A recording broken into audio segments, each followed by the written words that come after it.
17 septembre 2020, 8ème vidéo de la série Symfony. Modification de l'entité user et des fixtures. Donc là, dans la précédente vidéo, on avait créé donc l'entité user, tac, qui contenait donc 4 propriétés, ok. On avait créé une fixture user fixtures, ok. Mais donc, notre entité user n'était pas liée à notre entité author. Sachant qu'un utilisateur peut être un auteur, ok. Donc on va se faire ça dans cette vidéo. On va modifier l'entité picture fixtures. Parce que là, actuellement, ce qui nous embête, en fait, à chaque fois, avec les clés étrangères qu'on refait, le truc, c'est qu'on n'a plus nos images. Parce que, ici, on supprime le dossier, donc, qui est vide. On a fait tous les moves. Ça se retrouve dans notre dossier uploads. Et dans to upload, on n'a plus rien, donc on supprime le dossier. Là, ce que j'ai fait, j'ai remis mon dossier to upload dedans. Parce que on va faire une commande qui va nous permettre de cloner ce dossier. Et ainsi, on l'aura toujours. Toujours avec ces images dedans. Mais malgré qu'elles seront moved. Bref, on verra ça dans la commande. Et puis voilà, donc picture fixtures. Du coup, on modifiera la user fixtures pour rajouter pour cette l'auteur. Et puis voilà, on sera pas mal dans cette vidéo et on se fera un petit une petite analyse de PHP Stan, histoire de nous remettre ça carré, ok. Donc on va commencer du coup par créer créer des champs supplémentaires donc dans notre entité user. On veut créer donc une relation avec author, mais je vais également rajouter toute une panoplie de propriétés. Donc il va y avoir une propriété registered at, account must be verified before, registration token, is verified, account verified at, forgot password token requested at, forgot password token must be verified before, et enfin forgot password token verified at. Donc tout ça, ça va nous permettre de savoir exactement quand est-ce que l'inscription de l'utilisateur a eu lieu, quand est-ce qu'il a vérifié si jamais il l'a vérifié, parce que si le compte n'est pas vérifié, du coup, on ne permettra pas du coup la connexion. Donc on verra ça dans des prochaines vidéos. On verra la notion de user checker pour cela. Donc s'il est vérifié du coup avec un token qui sera transmis par email, on notera quand est-ce qu'il a été vérifié et compagnie, ok. Donc on va ici utiliser du coup le maker, Symfony console, make entity user. Donc on va rajouter déjà un champ author qui va être une relation de type one to one. Ça sera relié à l'entité author.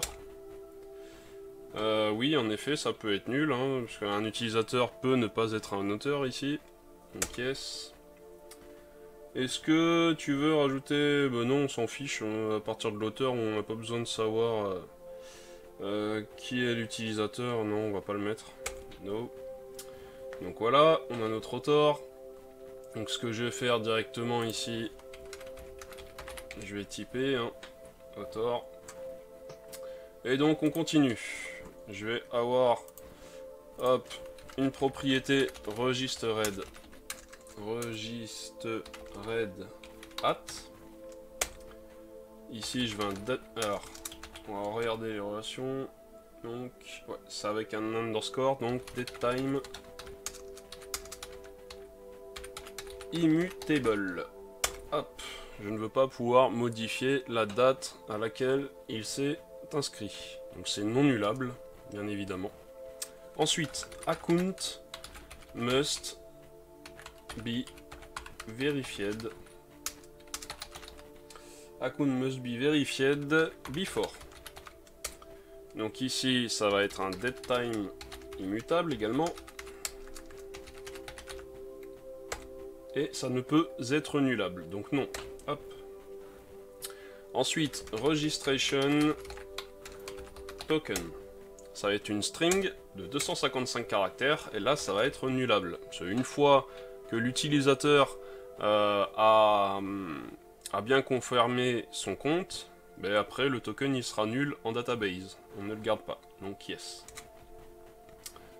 Ensuite, is verified. Donc vu que ça commence par is, tu te souviens, ça va nous proposer le boolean, type boolean normalement. Hop, c'est le cas, donc boolean. Est-ce que ça peut être nullable? Absolument pas. On veut savoir si oui ou non il est vérifié. Donc comment tu peux dire que c'est nullable? Donc non. Ensuite, account verified at. Ici, ça va être un datetime immutable. Donc datetime immutable. Et ici, il peut être nullable, parce que quand on crée, mais il n'est pas encore vérifié le compte. Donc ici, oui, en effet, ça peut être nullable. Ensuite, forgot password token.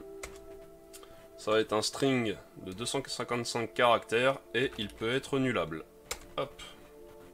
C'est-à-dire que ça sera par rapport au mot de passe oublié de l'utilisateur. Si jamais il a oublié son mot de passe, eh bien on aura donc possibilité de le récupérer via un token également. Donc là on le fait déjà, comme ça c'est fait, on aura modifié notre entité user déjà, il n'y aura plus rien à faire. Hein. Enfin en tout cas pour l'instant, par rapport à ce que j'ai réfléchi. Donc au moins ça sera fait. Ensuite, forgot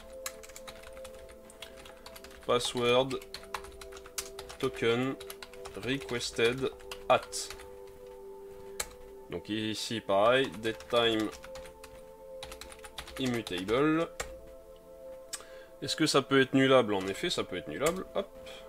Ensuite, forgot password token must be verified before. Donc bien sûr, le token aura une durée de vie. Donc du coup, ici, on va lui dire que c'est un datetime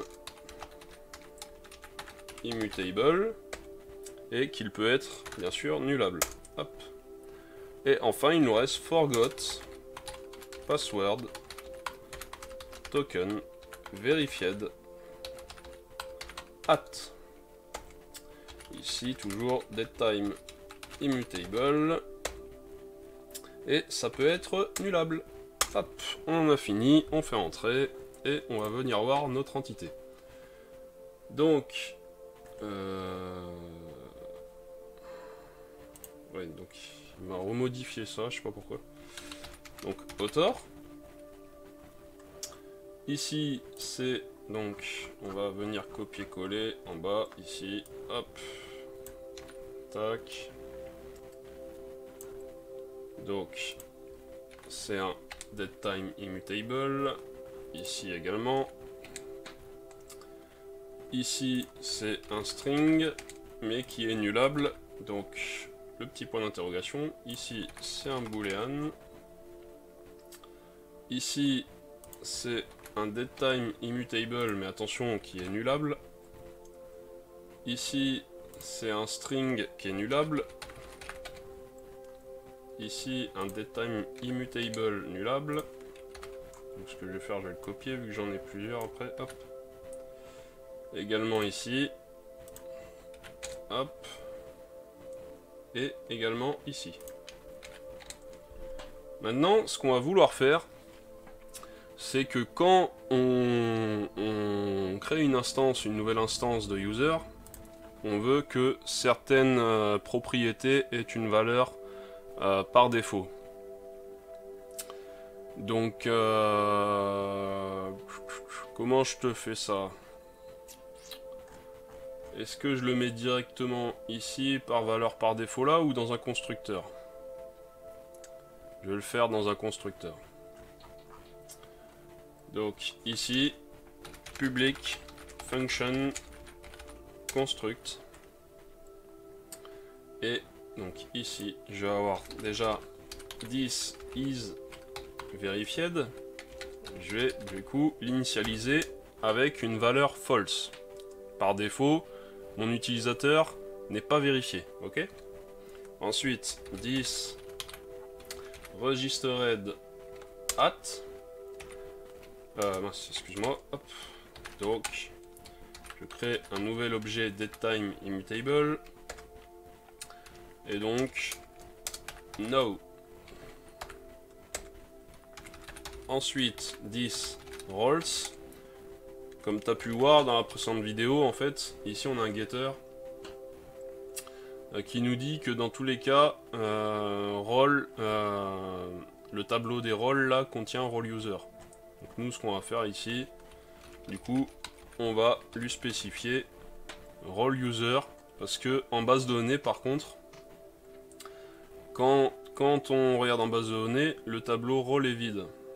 Donc du coup, nous, ça nous plaît pas. Donc ce que je vais faire ici, je vais supprimer ceci là, en getRole, et du coup, je vais return 10. Du coup ici,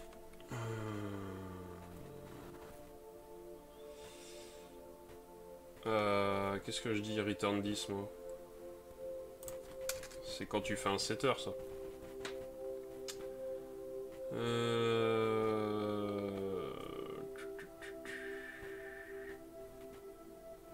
Donc getRole, alors là la signature il me dit qu'il attend un array. This roles. Tac. Et là il est pas content.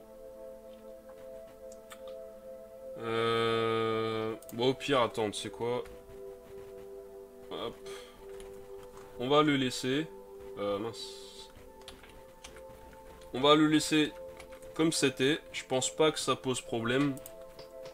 Parce que de toute façon ici on return, on fait un array unique. Donc du coup on va supprimer les valeurs dupliquées. Donc du coup il devrait y avoir aucun souci. Donc on va laisser comme ça au moins on modifie pas la structure. Donc ici j'oublie pas mon point virgule. Et enfin j'ai ma propriété également. Donc attends, ça je vais le mettre juste là. Et là je vais avoir ma propriété account must be verified before. Et du coup c'est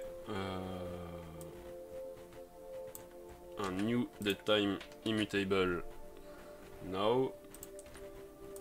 Et ici ce que je vais lui faire, je vais lui rajouter une intervalle. Donc new date interval. Tac. Et je vais lui dire rajoute-moi un jour. Donc P1D. Hop.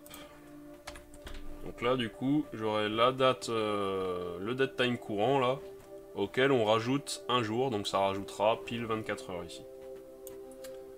Donc voilà, on a notre constructeur donc qui va nous initialiser ces valeurs quand on créera une nouvelle instance de user. Donc ça sera déjà pré-rempli, il n'y aura pas à s'en occuper. Parce que ça, ce n'est pas censé bouger. Quand tu crées un utilisateur, il doit avoir le role user, il ne doit pas être vérifié. Donc son compte doit être inactif par défaut. On doit avoir sa date d'inscription et la date de vérification maximale. Après tu pourras mettre en œuvre, je sais pas si je le ferai là dans les prochaines vidéos, parce qu'on a un paquet à faire encore. Mais en gros tu peux mettre un principe de vérification des inscriptions, donc faire une requête SQL. Et soit faire une tâche cron pour supprimer du coup tous les comptes qui n'auront pas été vérifiés. Donc je sais pas, tu définis, je sais pas moi, toutes les semaines, tous les jours, enfin tu checkes ça. Soit tu peux te faire un event scheduler SQL quoi, donc c'est à dire que c'est une requête SQL qui va être planifiée. Donc à voir, bref, c'est pas le sujet là. C'était juste pour expliquer du coup le account must be verified before et ce que tu peux faire pour supprimer les entrées en base de données qui ne sont plus valides. Donc voilà. Ok, donc ce qu'on va se faire à ce niveau-là, on va se lancer un PHP Stan. Est-ce que j'avais créé un fichier? Ouais, j'avais créé un fichier PHP Néon. On va le modifier. Hein. Donc, tac. Je vais récupérer la petite ligne de commande qui va bien. Et du coup, hop, je viens lancer mon analyse et on va vérifier qu'est-ce qu'il y a à modifier, s'il y a des modifications à faire. Donc il a trouvé 6 erreurs. Ok. Donc il nous trouve... Alors... Ouais, déjà celle-là, on va l'ignorer, on va la rajouter dans le fichier ignore parce que je suis désolé, mais la méthode email là, elle fonctionne, hein. Il n'y a pas de souci avec, donc ça je vais l'ignorer cette erreur. En ligne 189 user, il y a un truc avec Author, donc on va aller voir ça. User 189, hop. Donc il nous dit que Author accepte, ne devrait pas accepter. Je vais voir ce que j'ai fait moi dans mon entité, comment j'ai géré ça. Author, ouais, c'est que je me suis trompé moi sur mon typage que j'ai fait tout à l'heure avec Author, c'est ici avec le petit point d'interrogation. Donc je vais relancer, normalement on devrait avoir 5 erreurs. Ok, c'est le cas. Donc ça, on l'ignorera, donc on n'aura plus d'erreur. Donc en fait, il nous reste plus que login form authenticator à gérer. Ok, les type int pour nos propriétés. Ok. Et je pense qu'il y a également... il nous met pas d'erreur, mais je pense qu'on peut se typer également les méthodes. On va aller voir ça. Donc là, les erreurs, les 4 erreurs qu'il nous dit, c'est celle-ci. Donc on va se copier tout simplement, hop, ceci là. Hop,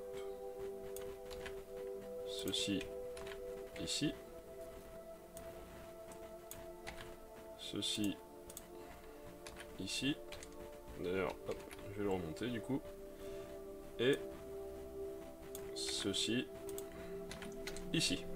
Donc là maintenant, si je reviens à lancer PHP Stan, il devrait me dire qu'une erreur. Donc c'est le cas. Ok, qu'une erreur, c'est par rapport à ça. On va le gérer après ça. Et du coup, on va avoir également du coup les retours de méthodes. Donc là, il ne nous met pas d'erreur parce que du coup, ça extend d'autres classes qui elles doivent implémenter du coup avoir le return. Mais là, nous, on va le faire histoire que ça soit bien clair. Donc ici, ça retourne un bool. Ici, ça return un array. Mais il va me mettre... il va sûrement m'embêter. Donc ici, je vais lui dire return... c'est des strings. Donc return array string. Tac. Ici, du coup, ça return un user.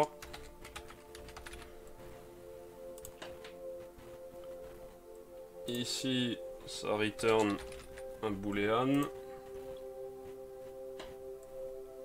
Authentication success nous retourne dans les deux cas, on a une redirect response.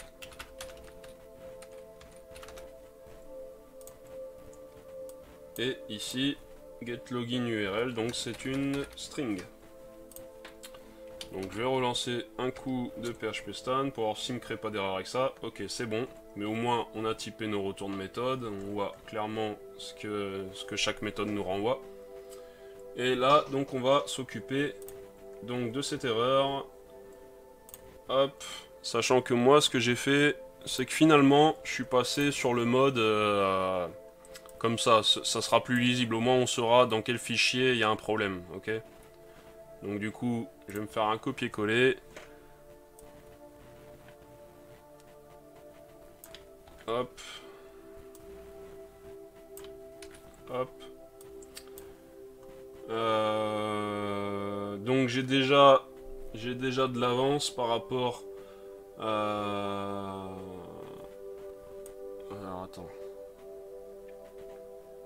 J'ai déjà de l'avance par rapport, voilà, à la méthode setAuthor dans mon fichier PHP Néon là, parce que on aurait eu du coup cette erreur là.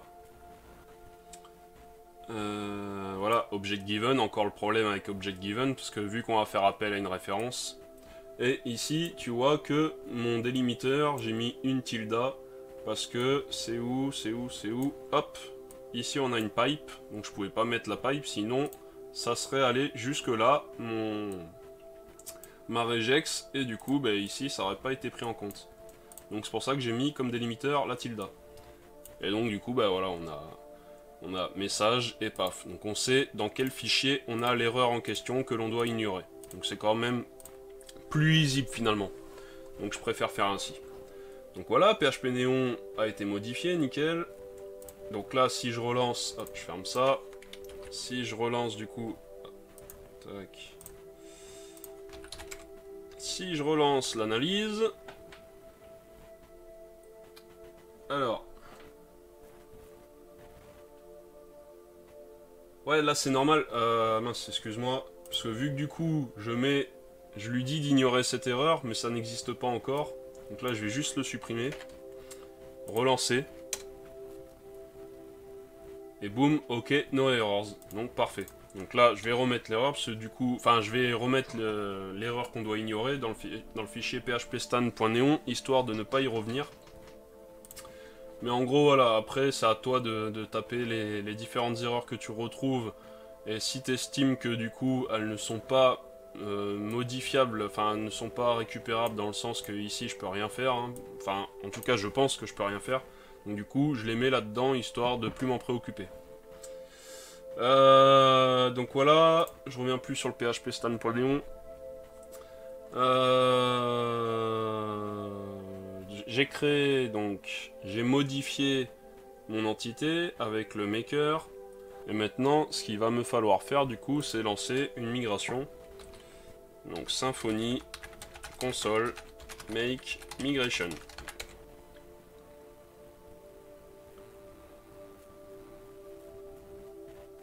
Ok. Donc maintenant, si... ce que je vais faire... Là, j'ai créé la migration, mais je vais pas faire... je vais pas migrer. On va s'occuper d'abord des différentes fixtures. Et après, ce qu'on fera, c'est qu'on se fera la commande pour se faciliter la vie. Donc attends, je vais me fermer ça. Je vais juste m'ouvrir la commande en question pour tout à l'heure. Hop. Et donc, au niveau de Author, qu'est-ce qu'on a enfin, c'est plus les entités. Je veux retourner ici. Donc, je vais juste vérifier mes entités. I égale 0. Là, pourquoi j'ai un égal? Generate authors, attention. Là. Il faut enlever le égal. J'ai fait une erreur de typo, j'ai mis un égal. Mais je ne veux pas créer 3 auteurs, je n'en veux que 2. Parce que là, en mettant le égal, ça va m'en créer 3. Donc là, je n'en veux que 2, ok. Donc, on est bon de ce côté-là. Hop. Je vais vérifier, du coup, avec mes autres fixtures. Donc là, je regarde mon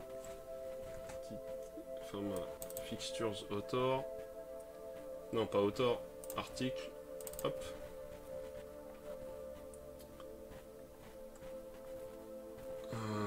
Là, j'ai rien à modifier normalement.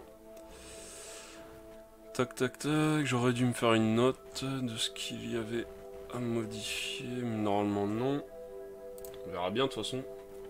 Catégorie non. User fixtures. Donc, du coup, user fixtures.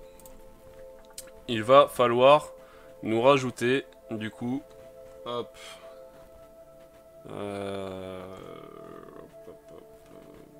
user password encoder, ok. Donc là, on va pouvoir rajouter set isVerified. Je veux en avoir un qui aurait un statut vérifié et un non, ok? Donc ce que je vais faire, je vais me créer un tableau ici, isVerified, et ce tableau contiendra true et false, ok? Tac. Donc ici, je vais dire isVerified de i. Hop. Comme ça, le premier utilisateur qui sera créé sera vérifié, alors que l'autre non. Ok. Et enfin, du coup, je veux set l'auteur. Et là, je vais faire 10 get reference. Et du coup, on avait dit que c'était author. J'avais mis author et i. Donc vu que j'ai le même nombre d'utilisateurs, juste à faire hop ceci. Hop là. Je récupère l'instance de author qui correspond.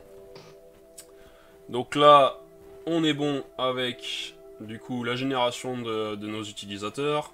Donc là, jusqu'à présent, on avait créé 2 utilisateurs avec une adresse email aléatoire, un password bad password qui est encodé avec l'algorithme de hachage Argon 2ID. Là, on vient lui rajouter sa propriété isVerified, donc il y aura un utilisateur vérifié et un autre non. Donc en fait, on mime le fait que l'utilisateur a bien cliqué sur le lien contenant un token via ses emails pour activer son compte, ok? Et l'autre, bah, il ne l'aura pas fait. Comme ça, au moins, on a les 2 cas. Et du coup, on lui set, chaque utilisateur, on lui set l'auteur. Donc là, on aura d'utilisateurs qui seront 2 auteurs pour l'instant. Donc voilà, on est bon pour ça. Hop, qu'est-ce qu'il me reste? Picture Fixtures. Donc là, Picture Fixtures, attention, on va avoir du nouveau là-dedans. Donc, déjà, premièrement, je regarde ce que j'ai. Files to upload directory. Et donc, je vais créer ici une nouvelle propriété privée qui va être Files to upload directory copy. Parce que je vais vouloir copier le dossier to upload là. Je vais vouloir le copier avant de move le contenu de ce dossier dans le dossier uploads ici. Ok? Donc qui après sont les mêmes fichiers mais slugifiés avec un unique ID. Le problème c'est que du coup quand tu fais un move, eh bien tous les fichiers là sont déplacés ici. Et moi il faut que je fasse une copie afin de garder ce dossier intact. Ok? Donc du coup ici j'ai cette propriété privée que je me crée. Je vais faire appel à un service qui s'appelle File System. Donc du coup, hop, ici, private file system. File system. Alors, il est où? Ok, c'est bon. Donc ici, tac, tac, tac, file system.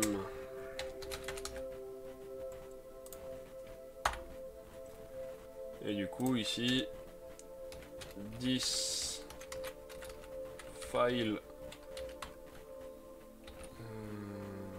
system. J'ai pas mis de... Attends. Je vais faire ça. File system égale file system. Il me faut également du coup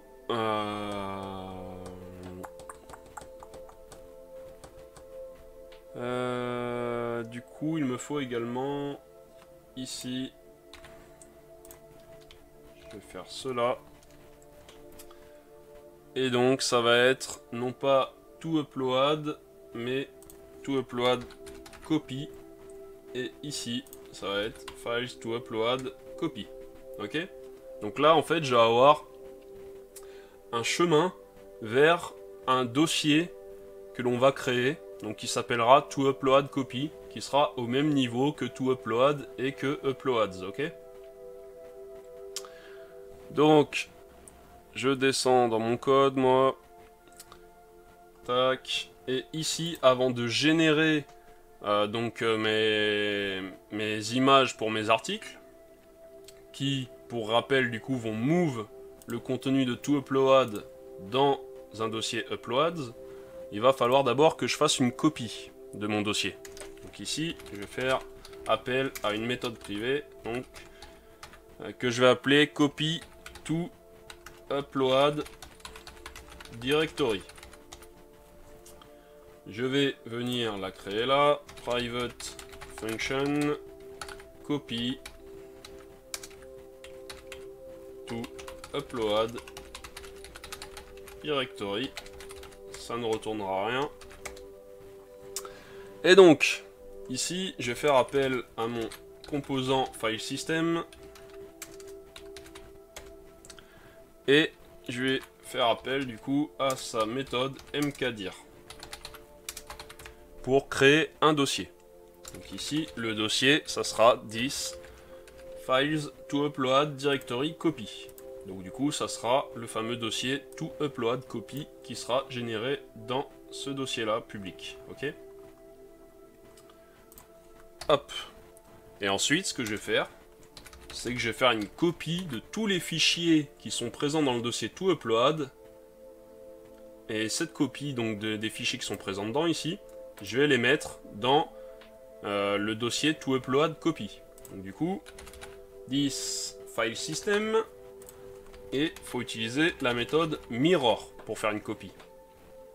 Donc il nous demande le dossier originel, donc 10 file to upload, mais c'est pas copy, c'est files to upload directory. Et en second argument, ça va être par contre le dossier dans lequel on va copier.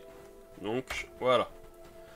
Donc là, à partir de ce moment-là, quand je vais appeler donc la méthode load de ma fixture, ça va me faire une copie de ce dossier là, tout ce qu'il y a dedans, dans un dossier to upload copy. Donc du coup j'aurai une copie, j'aurai un dossier similaire, juste il s'appellera pas pareil, il aura un tiret copy derrière. Ok?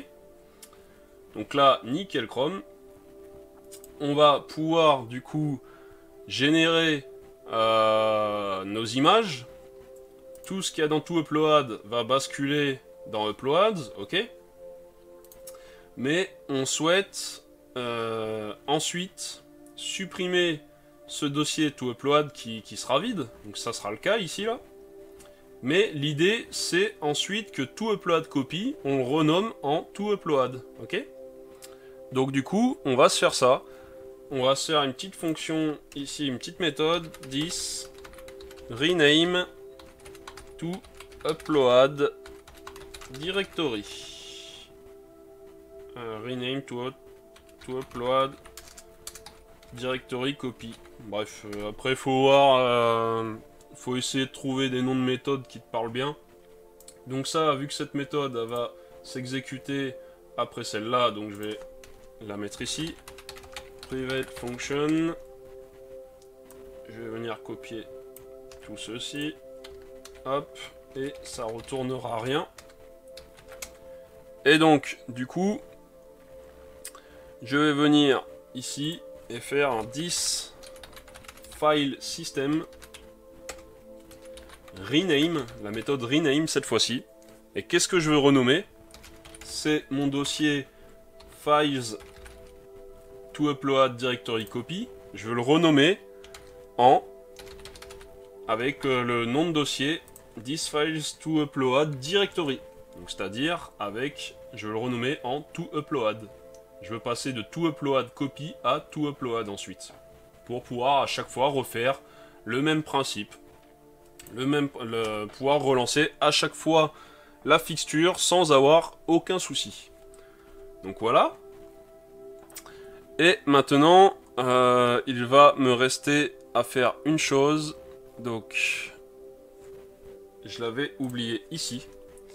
Ce que je veux faire, je veux remove, donc du coup, ce qu'il y a actuellement. Donc uploads directory, voilà. Ce que je veux faire, c'est que je veux remove ce dossier-là, s'il existe, parce que j'ai pas envie d'avoir plein de copies si je relance mes fixtures. Je veux pas avoir plein de fichiers dedans, donc ce que je vais faire, je vais supprimer ce dossier et je vais le recréer. Comme ça, je supprime tout ce qu'il y a dedans et je le recrée vide. Comme ça, je serai tranquille. Donc du coup, je vais l'appeler remove existing upload directory. Je viens me copier tout ceci. Je vais me situer donc ici. Private function remove existing upload directory. Donc s'il existe, je retourne rien. Et là, je fais appel, hop, this file system, remove, this uploads, du coup, ouais, je l'ai pas là, mon dossier uploads directory, donc il faut que je fasse appel à lui. Je vais le mettre là, private string uploads directory. Donc ça, cette string là, on va la récupérer d'où? On va la récupérer du coup de notre fichier service.yml qu'on avait dans notre dossier config. On l'avait déjà paramétré dans les précédentes vidéos. Donc qui pointe du coup sur notre dossier d'uploads. Donc comme je t'avais dit, avec bind on va pouvoir l'utiliser dans tous nos services. Donc du coup, ici, hop, string uploads directory. Ici, this uploads directory égale uploads directory, ok. Et donc ici, remove moi ce dossier, puis recrée le moi. This file system, mkdir, et du coup, this uploads directory. Boom. Mais je vais faire une petite vérification quand même. Je vais vérifier si ce dossier existe. Donc du coup, if this file system existe, la méthode existe, et du coup on vérifie si ce dossier existe. Alors s'il existe, fais-moi ça. Donc du coup, ça on va le mettre dans cette condition. Hop. Comme ça, on n'aura aucun souci. Donc qu'est-ce qu'on fait au final? Je récapitule. On fait une copie de notre dossier toUpload, histoire d'avoir une copie avec tous ces fichiers dedans, ok?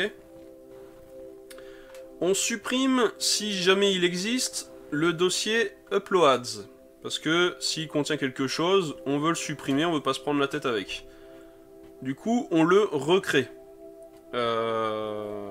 Remove existing upload and recreate. On va se mettre ça parce que sinon... And recreate. Voilà. Donc on le recrée. Comme ça, il est tout vide, ok? Là, du coup, on vient faire une génération de nos images pour nos articles qui va pousser tout ce qu'il y a dans notre dossier toUpload dans notre dossier uploads, ok? À la fin, hop, on est où? Il est où? Il est là, hop. À la fin, une fois qu'il a tout poussé, qu'il a tout move, ce dossier se retrouve vide, ok? Donc du coup, on vient le supprimer ici. Donc là, j'ai fait un rmdir. Je peux utiliser du coup this file system. Et du coup, c'est remove que ça s'appelle remove. Comme ça, au moins, on reste avec notre composant file system. Mais c'est valable, hein, les deux sont valables. Donc là, on vient supprimer donc du coup notre dossier toUpload. Donc on se retrouve juste avec uploads, on est d'accord? qui a donc du coup nos fichiers slugifiés. Et ensuite, enfin on se retrouve pas qu'avec uploads, on se retrouve avec uploads qui contient nos fichiers slugifiés, ainsi qu'un dossier toUpload copy, donc qu'on avait créé ici là, à cette étape là, ok. Et du coup, nous ce qui nous intéresse c'est d'avoir un fichier toUpload. Donc du coup, qu'est-ce qu'on va faire? On va renommer le fichier toUpload copy en toUpload. Donc là, désolé, c'est pas simple d'expliquer ça, parce que ça fait beaucoup de répétitions de termes. Mais en gros, voilà, c'est... Voilà l'idée. Donc tu le verras, de toute façon, quand on va lancer la commande,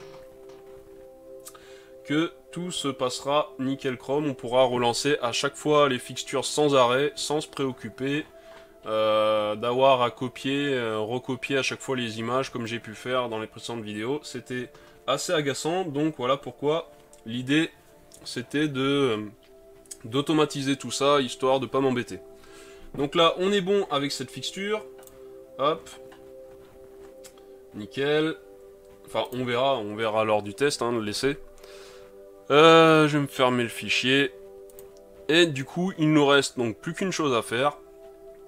C'est de créer... Attends, non, par contre, je te dis une bêtise. Hop, user fixtures, qu'est-ce que j'ai fait? Donc là, j'utilise la référence, ok. Mais il me faut, du coup, si j'utilise la référence, il me faut implémenter la bonne interface. Donc attends, hop, je vais réouvrir mon fichier. C'est pas celui-là. Il est où mon fichier de fixture? User fixtures, tac, voilà. Donc il me faut, hop, je vais copier. Si j'utilise une référence, il faut implémenter la Dependent Fixture Interface. Donc j'importe la classe, et comme toute interface, du coup, il y a des méthodes qu'il faut absolument du coup employer, sinon c'est pas bon. Et du coup, la méthode, elle s'appelle getDependencies. Donc, du coup, je vais la mettre avant ma méthode privée ici. Public function getDependencies, et du coup, de quoi est dépendante cette fixture? Elle est dépendante de la fixture authorFixtures, parce que on doit créer d'abord un auteur pour pouvoir ensuite le set à notre user. Sinon, c'est pas logique. Donc maintenant, plus d'erreurs, nickel. Donc là, on en a fini vraiment avec nos fixtures. Ce qu'on va se faire, à la rigueur, on va se faire un coup de phpStan pour voir si tout va bien. Hein. Hop, analyse. Donc ok, pas d'erreur, j'ai fait aucune gaffe, tout va bien. Enfin, aucune gaffe. En tout cas, il me trouve aucune erreur, lui. Et du coup, il nous reste à faire la commande. Donc je vais venir, tac, ici, Symfony make, excuse-moi, Symfony console. Hop. Allez. Et du coup, dans le maker, tu as une commande ici qui est make command, qui te permet de créer une nouvelle commande. Une classe qui constitue une commande, ok? Hop, CLS, tac. Et donc cette commande, moi je lui ai donné un nom à rallonge, comme d'hab. Donc je vais fermer les fichiers dont j'ai plus besoin. Et donc du coup, je l'ai appelé Symfony, donc console, make command. Et donc je l'ai appelé delete and recreate, bref, je sais pas comment on dit ça, database with structure and data command. Ok? Donc voilà le nom de classe à rallonge, mais au moins voilà, on sait que ça supprime et que ça recrée une base de données avec sa structure et du coup ses data. Ok? Donc je vais fermer ça. On se rend... elle est où? Elle est ici la commande. Tac. Donc voilà ce que ça te donne quand tu utilises du coup le maker. Moi, la commande, bien évidemment, son nom, j'ai pas envie de taper tout ça, c'est juste le nom de mon fichier. Donc moi, je vais lui donner app clean db. Ok? Ça sera la commande que je taperai. Donc je préfixe avec app pour pas qu'il y ait de conflit avec toute commande native de Symfony, ok? Donc c'est vraiment pour dire que c'est la mienne. Ensuite ici, méthode configure. Donc ici, ce que je vais faire moi, je vais juste mettre une description. Hop, je vais supprimer tout ceci. Et la description, ça va être, du coup, supprime et recrée la base de données avec sa structure et ses jeux de fausses données. Donc voilà pour la description, c'est ce qu'on verra du coup lorsqu'on fera une recherche dans les commandes. Voilà ce qu'on aura. On aura la commande app cleandb ainsi que la description suivante. Ok. Ensuite, ça c'est l'exécution de notre commande. Donc, ce que je vais faire, j'ai pas d'argument, j'ai pas d'option, je supprime tout ça. Le succès ici, ça sera mon message de succès, comme quoi tout s'est bien passé. Donc ici, je vais mettre RAS, base de données, toute propre, avec ces data. Alors, à ce niveau-là, qu'est-ce que je vais devoir faire? Déjà, premièrement, moi, je vais mettre un message. Donc, IO section. Ça va mettre un message jaune qui sera entouré par des petites bordures, là. Donc ici, je vais mettre suppression de la base de données. Puis, création d'une nouvelle avec structure et données pré-remplies. Hop, donc le petit message. Et ensuite, je vais faire appel donc à une méthode privée que je vais créer. Donc 10, ici je l'ai appelé run Symfony commande. Parce qu'en fait, le principe, ça va être de lancer une commande Symfony. Ça va prendre ici en argument input. Ensuite, en deuxième argument, output. Donc ça, c'est une commande, bien sûr, enfin une méthode que moi je vais créer, hein, tu trouveras pas ça dans la doc. Ensuite, genre le nom de ma commande. Donc la première commande que je vais lancer, c'est doctrine database drop. Ok, donc ça c'est une commande Symfony. Hein. Et ici, je vais mettre true. Donc true, ça sera par rapport au flag force. Donc, parce que pour drop la database, il faut rajouter le flag force. Sinon, ça ne fait pas sans ce flag, ça ne voudra pas supprimer la base de données, vu que c'est quelque chose de très sensible. Donc, on va déjà... Attends, je vais continuer ici avant de créer la méthode. Hein. Hop, je copie ici. Ensuite, ce que je vais faire, c'est un doctrine database create. Donc, une fois que j'ai supprimé, je la crée. Ici, j'ai pas besoin de flag force. Hop, j'enlève le trou. Ensuite, je viens copier ici. Je vais lancer un doctrine migrations migrate. Parce que nos fichiers de migration sont déjà créés. Hein, j'ai pas à recréer. Ça, c'est pas à refaire. J'ai pas besoin du flag force. J'aurais besoin d'un no interaction, mais on va gérer ça dans la méthode. Et du coup, la dernière, ça va être de lancer mes migrations, donc doctrine, fixtures, load, et pareil, j'ai pas besoin du flag force, mais d'un flag no interaction. Donc je viens là, boom, private function run Symfony command, hop, je descends dans mon code. Et du coup, ici, je vais avoir besoin donc input interface, input. Ensuite, en deuxième paramètre, output interface, output. Ensuite, je vais avoir la commande, donc une string, command, Et enfin, un booléen, donc force option, qui par défaut sera à false. J'aurai donc le flag force qui sera par défaut à false. Enfin, j'aurai pas de flag force en fait par défaut, ok? Cette méthode ne retourne rien. Hop là. Et donc, qu'est-ce que je vais faire? Je vais d'abord récupérer l'application. Donc, application égale this get application. Hop. Ça me retourne du coup application ou null. Donc du coup, ici, si je veux pas que phpStan me fâche, ici, du coup, je vais faire s'il n'y a pas, si c'est nul, if no application, ici, valeur falsy, alors je vais throw une logic exception, no application, genre on est triste. Tac.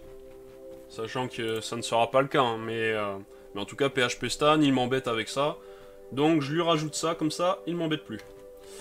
Ensuite, la commande égale application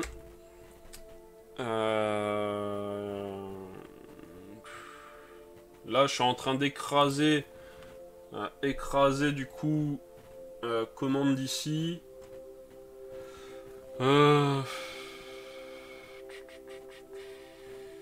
Bon, c'est pas grave. C'est pas grave ici.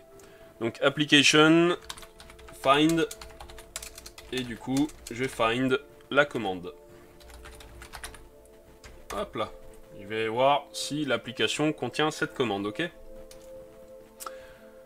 Ensuite, ici je vais mettre une condition. Donc si force option est à true, donc on l'a mis à true pour la première commande, donc qui consiste à supprimer la database, ok? Si c'est le cas, si c'est à true, alors ici on va écraser input et on va lui mettre donc un new array input. Là j'ai fait quoi? New array input, s'il te plaît, qui prend un tableau. Et ici on va lui donner le flag force true, ok? Boom. Donc maintenant input ce sera ceci. Hop. Et enfin ici, dans tous les cas, moi je veux pas qu'on m'embête. Je veux pas qu'on me dise ouais, est-ce que tu es sûr de vouloir faire ça? Oui, si je lance ça, je suis sûr, t'inquiète pas. Donc je vais mettre cette interactive à false, histoire que l'on ne m'embête pas, ok? Et enfin, dernière ligne, commande run. Ici, ça prend l'input ainsi que l'output.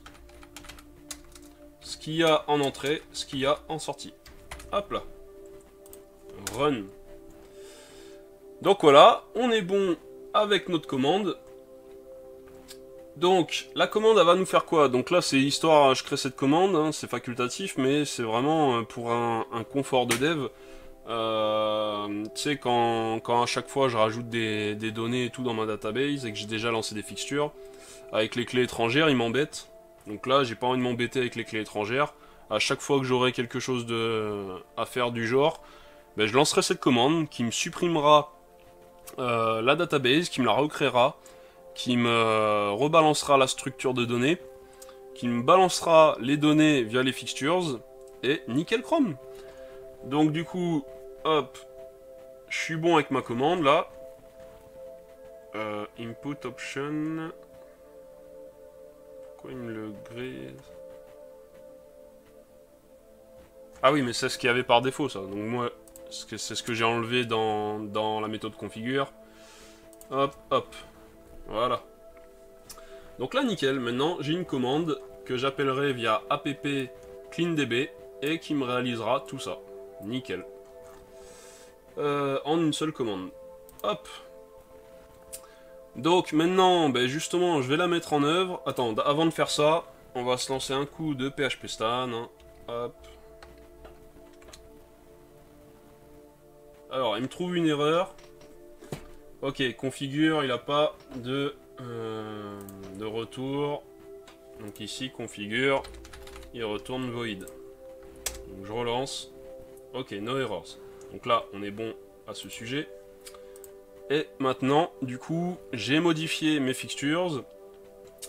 Et j'aimerais bien mettre tout ça en œuvre, mais sans me casser les dents avec les clés étrangères. Donc du coup, qu'est-ce que je vais faire? Symfony console app clean db. Donc ma commande à moi. Je lance. Ça prend un peu de temps. Alors, ici, on a un problème avec une fixture. Donc on a vu qu'ici, qu'est-ce qu'il a fait? Il a supprimé la database, hein. Il l'a recréée, il a migré, mais après, lors de la fixture ici, on a un problème dans la fixture, parce qu'il me dit que author 2 n'existe pas. Une référence author 2 n'existe pas. Ok, pas de souci. Donc ça doit être, je pense, dans article fixtures. J'ai pas dû modifier. Donc ouais, c'est là. Donc là, get reference, du coup, j'ai pas modifié, donc c'est 0 ou 1. Voilà.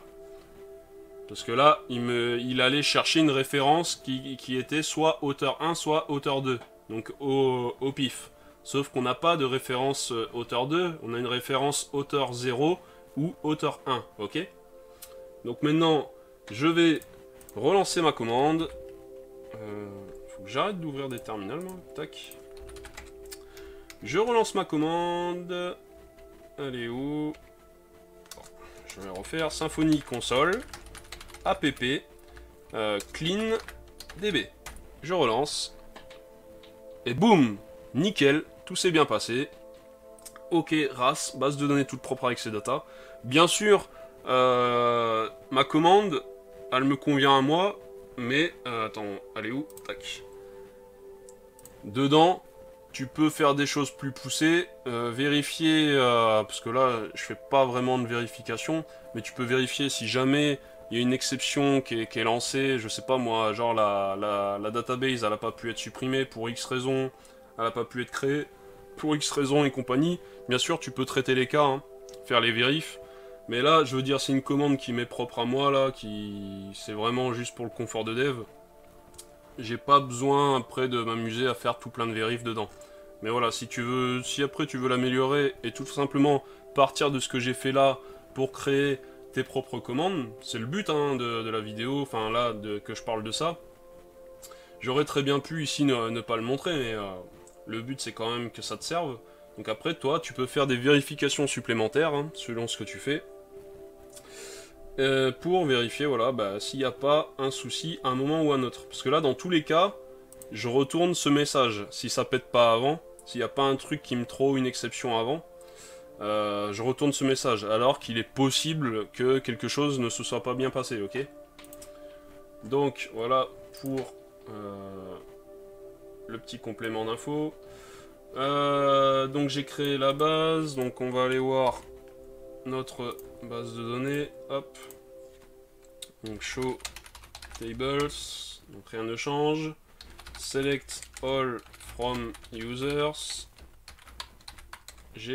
donc qu'est-ce que j'ai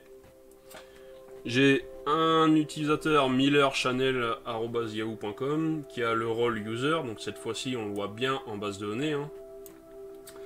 Password, du coup, ben, il est haché en arguant 2 ID. C'est l'auteur 1 qui a l'ID 1. Il a été inscrit le 17 septembre 2020 à 13h57. Donc du coup c'est sympa, ça me donne l'heure, comme ça je sais qu'il est 13h57. Il doit absolument vérifier son compte donc avant le lendemain 13h57. Mais ici, non, lui, il n'a pas ce souci-là, vu que, du coup, il est vérifié. Donc là, je remplis pas tout le reste et tout, c'est une fixture, on s'en fiche. Mais après, lors de la création d'un utilisateur, quand on fera tout le processus, donc création d'un utilisateur, vérification via email et tout, ici, on n'aura pas nul, hein. On aura du coup le dead time à l'heure qu'il a vérifié son compte, et c'est tout, parce que là après c'est les forgot password token. Mais en gros là, le null, donc registration token du coup, il aura une valeur qui lui sera, du coup ça sera envoyé par email, et après quand il cliquera sur le lien, ici le registration token repassera à null, mais par contre ici, le null de account verified at deviendra un datetime immutable de ce style, hein, ok. Et pour l'autre, bah, du coup, il est non vérifié, hein, ce compte-là, il devra être bloqué en fonction de nos prochains essais dans les prochaines vidéos, ok. Donc ça nous permettra d'avoir un utilisateur, dans tous les cas, dans notre base de données, d'avoir un utilisateur qui n'est pas vérifié. Nickel Chrome. Donc on peut vérifier, donc select all from pictures. Donc là on voit qu'on a 6 images, que les images, le picture name du coup il laisse le gifier, nickel, hein, pas de souci. Tac tac tac, qu'est-ce qu'on peut voir? Select all from il s'appelle comment? Show tables. Select all from category article. Donc là on voit les différentes catégories, donc on en a 3. On voit qu'on a du coup 4 articles qui appartiennent à la catégorie 1, l'article 5 qui appartient à la catégorie 2 et l'article 1 qui appartient à la catégorie 3, ok. Qu'est-ce qu'on peut voir d'autre? Select all from authors. Donc là, du coup, on a 2 auteurs, ok. Select, bref, on va arrêter. On voit que la database, elle est bien peuplée, il n'y a aucun souci hein, de ce côté-là. Hop. Donc notre commande fonctionne parfaitement. Donc là, si je veux la relancer, aucun problème. Hein. Symfony console app clean db. Je relance. Too many expected. Qu'est-ce qu'il me raconte là? Expected arguments command.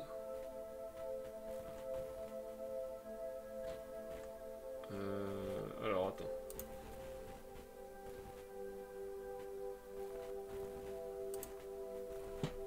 Symfony console app cleandb. Ok, j'avais dû mettre un espace. J'avais dû mettre un espace entre le D et le B, je pense. Et donc voilà, ça me l'a relancé, hein, pas de souci. Et ici, tu peux voir que du coup, j'obtiens toujours un dossier upload qui ne contient que 6 fichiers. Donc il est supprimé à chaque fois. Ici, je retrouve à chaque fois mon dossier tout upload, donc avec les fichiers natifs. Donc à chaque fois, je peux à chaque fois relancer une nouvelle tournée de fixtures et compagnie. Donc ça va tout le temps me supprimer la base existante pour me la recréer. Nickel Chrome. Donc là, c'est super quoi. Et je pense que du coup, on va s'arrêter là-dessus. On va se finir avec un PHP stand, mais j'ai rien modifié là. Hop, ok, no errors. Donc au moins, on démarre sur une prochaine vidéo. Nickel, tout est race. Tout est parfait. Donc, hop, on a créé notre commande, on a créé, on a modifié nos fixtures, on a modifié notre entité user, perfecto. Donc dans la prochaine vidéo, est-ce que je me suis noté quelque part? Donc ce qu'on va faire dans la prochaine vidéo, ça sera la modification du login form. Donc on mettra juste très légèrement une mise, comment dire, on modifiera très légèrement le CSS. Donc pour ce faire, on utilisera Bootswatch, qui est donc un thème pour Bootstrap. Quand t'as pas trop d'idées comme moi de design, on utilisera un thème du genre, histoire de faire un petit peu mieux que ce qu'on a vu. Bah attends, si je viens, hop, donc là je suis sur ma page home, et si je viens sur le login, voilà ce qu'on a actuellement. Donc nous, ce qu'on va vouloir, c'est avoir quelque chose d'un petit peu plus joli que ça. Je vais pas forcer, hein, c'est pas le but c'est pas le but de mes vidéos là, moi c'est vraiment travailler Symfony, mais du coup il faut quand même savoir comment intégrer par exemple Bootstrap, Bootswatch, ce que tu veux, intégrer du CSS dans ton projet. Donc voilà pourquoi on va faire ça. On se créera du coup un registration form pour pouvoir du coup avoir une page similaire mais pour l'inscription d'un utilisateur. Qu'est-ce qu'on verra d'autre? Je sais pas si on fera... Je sais pas si je vais scinder les vidéos, parce que là, encore une fois, là je parle, mais sinon elle a duré quoi? 1 heure la vidéo? Je sais pas si je vais scinder les vidéos, genre par exemple créer juste le registration form, lui faire une petite beauté comme le login, et m'arrêter là, et puis ensuite créer un service pour envoyer un email, donc qui contiendra le token, ou si je fais tout dans la même vidéo, je sais pas encore. Donc bref, je vais m'arrêter là. J'espère que cette vidéo, encore une fois, te sera utile. En tout cas, je fais de mon mieux pour pousser un peu le sujet. Bon, je vais pas jusqu'à tout expliquer dans Vendor, bien évidemment, mais en tout cas, j'essaie de t'expliquer de manière assez poussée les choses, afin que tu comprennes, suffisamment bien le framework Symfony pour pouvoir faire de grandes choses par la suite. Donc je te dis à la prochaine, tchuss!